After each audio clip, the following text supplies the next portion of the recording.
How to activate Windows 11 with a product key.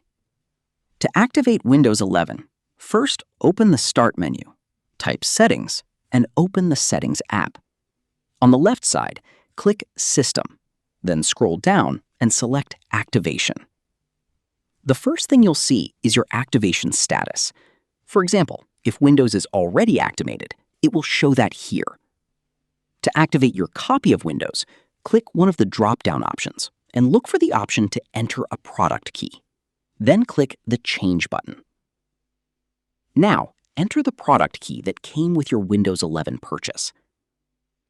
In most cases, the product key is included when you buy Windows. If you don't have a product key yet, open a web browser, search for Windows 11 Home, and visit the official Microsoft website to purchase a copy of Windows11.com. Scroll down to find the Windows 11 Home Edition and follow the steps to complete your purchase.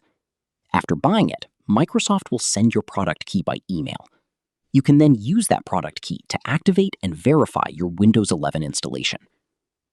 So, if you found this video helpful, let me know in the comments, and I'll see you in the next one.